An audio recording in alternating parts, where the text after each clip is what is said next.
Hi, this is Chad Everson, and this is Temerity Magazine. We come to you with two segments of relic and treasure hunters from across the world every day on Rick Osmond's New Palooka Cafe. Don't forget about our online and in-print magazine. You can find it at temeritymag.com. Join us as an author.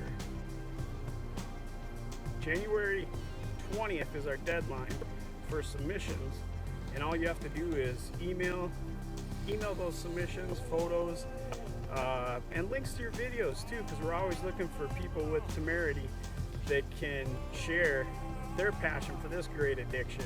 Who knows, you might see yourself right here. Please send it to editor@temeritymagazine.com, and I hope you're getting inspired, Indiana, to get a little grizzly right in your own grizzly backyard, because you have an amazing history there, and it's like, what the hell? Thank God it's Friday. I logged on to Facebook, I saw it again. I went to another page, I saw it again. I was like, what the hell is going on? And I realized that day I discovered something when he offered me extra time. I had the power of choice.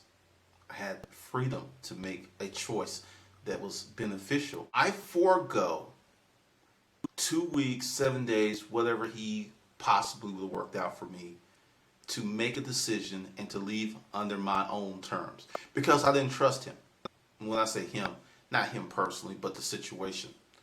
Because he could have said, yeah, 7 days, 2 weeks. Then the very next day I came in, well, I gotta let you go today. I didn't want to be set up for that. So I made a decision, and I forego whatever money it was going to be, because it didn't make a difference. At that point, my financial situation was not the best. What am I going to do here? I'm going to leave, and I'm going to go home, and I'm going to brainstorm, and I'm going to come up with a plan. And I'm about to change my life. I didn't know it. That day, I discovered the price of freedom. It just kind of came to me. It just really came to me. So I went home, read the book, and I also came up with a plan. As poor as I was, I had a computer. Nice computer, laser printer, 17-inch screen. At the time, it was the top of the line. So I got on that computer and I went to monster.com. And I started looking for jobs that I knew I could do, but I wasn't qualified by educational standards or experience.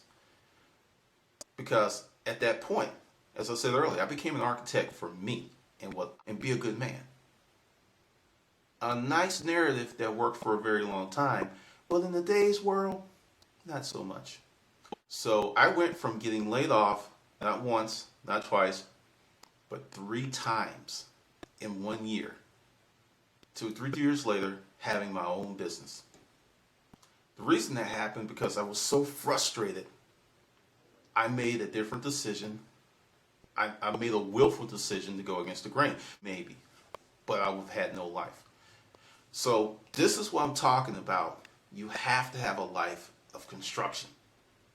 That night, I started constructing my life. I didn't really have a process.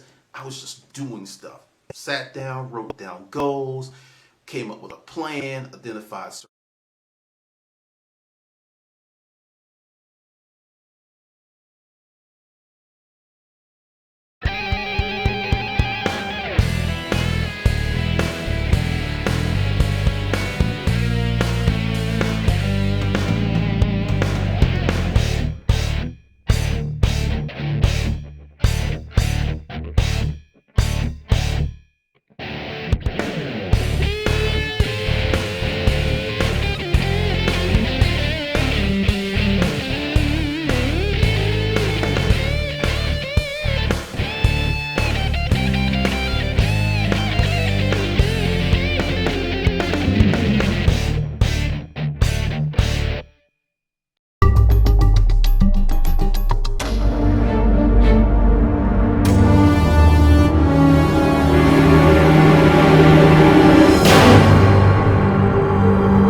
Get a little grizzly.